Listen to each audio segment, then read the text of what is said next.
Hey friends, this is the Miss Wolfie from our Half Acre Homestead with a rambling baby update.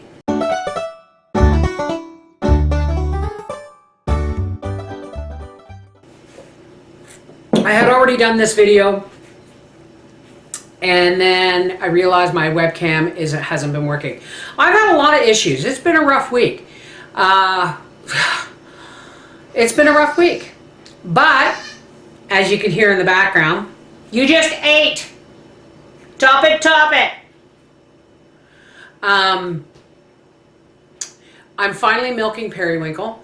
I started to milk her right away, and it was a real problem. I almost blew my left shoulder. Mind you, I've blown my left shoulder before, and so, I mean, it doesn't take much to aggravate it.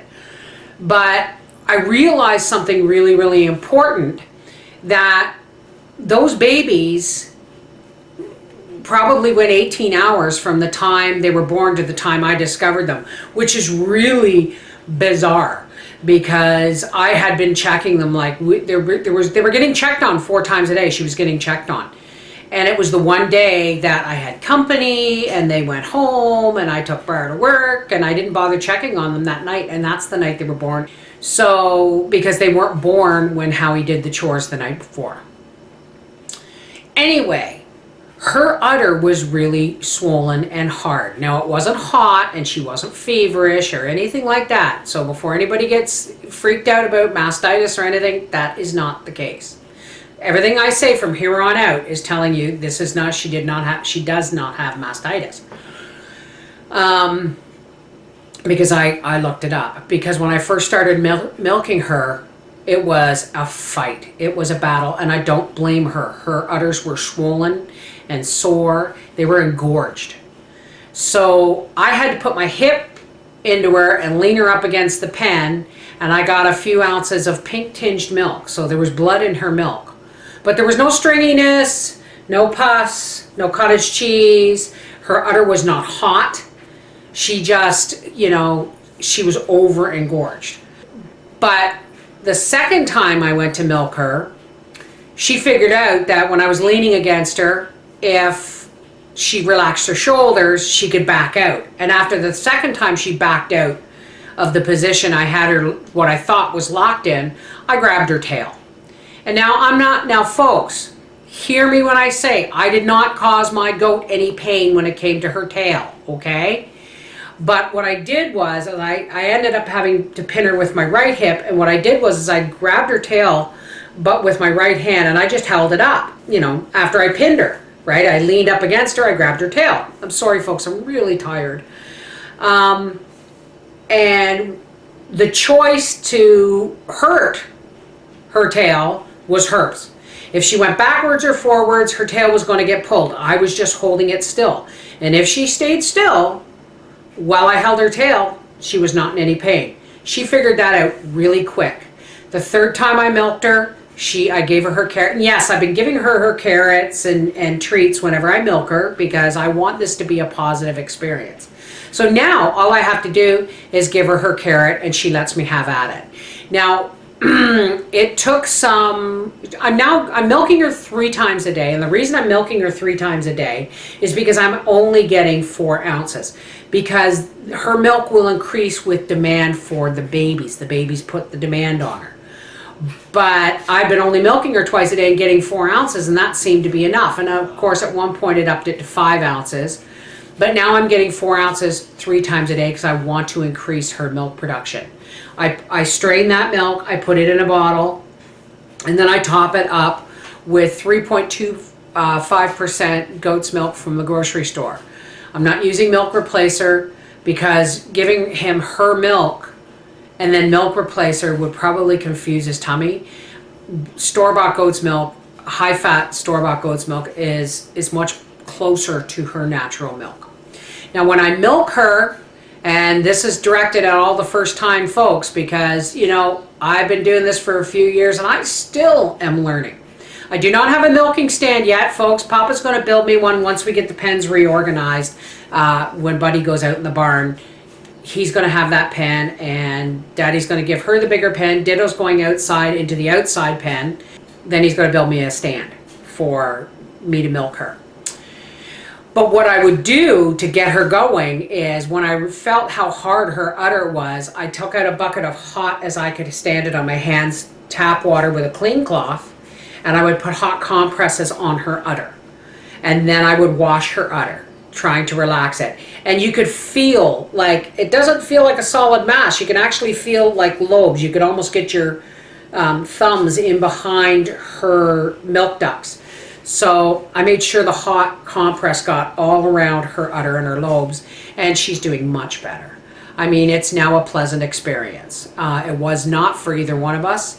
And the first night, the second night, I was in so much pain that I'm still in pain, but at least I can move my head and I can lift my arm. So, and I still take out a hot cloth and I still wash her udder because A, it helps her relax. B, it cleans the teats. It's, you know, it's just what it is. But I don't have to put the hot compresses on now. I just have to wash it and give it a little bit of a rub with the hot cloth. On with the baby videos. In here, well, they're kind of all huddling up. I have 3. Oh my goodness. I have 3 of these little bantam cochins. Look at him, he's like blue. These tiny little guys, oh hush, have feathered feet, really feathered feet. And he's adorable. Yes, I'm putting you back. That little solid black one is another cochin.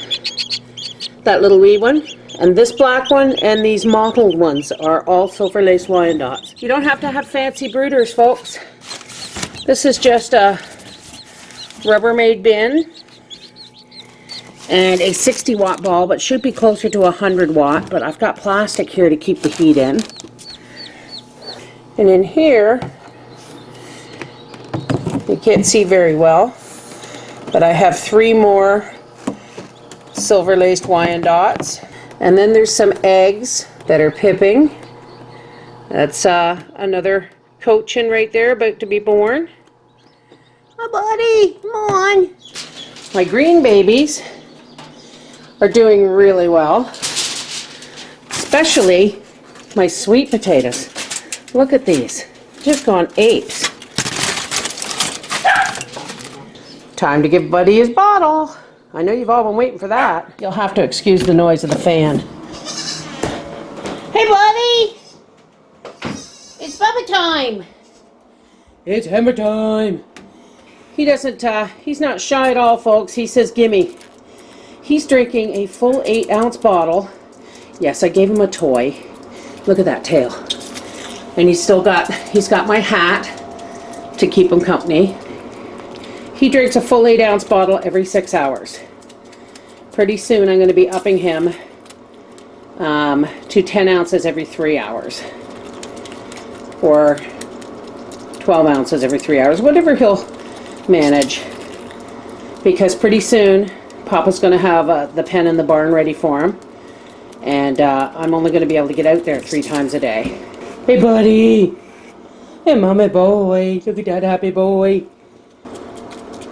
Deco yums? He's actually quite outgrown already, this little store-bought nipple. He's got a goat nipple now, or a sheep nipple. But he uses it when it goes on a bigger bottle. It really does not take long for him to... You're collapsing the nipple, buddy, to finish. Sorry if I'm jerky with the camera. It's not easy to hold the camera and feed him at the same time. Yeah, good yums. Yes. You're collapsing the nipple, buddy. Come up for air. And all done. You're gonna be the fastest baby bottle drinker ever. Say hi. Now that you got your full tummy. You gonna say hi to everybody? Yes. This is the Mrs. Wolfie from our half-acre homestead saying there's no any failure in homesteading if you've learned a lesson from it. Everything's a learning curve.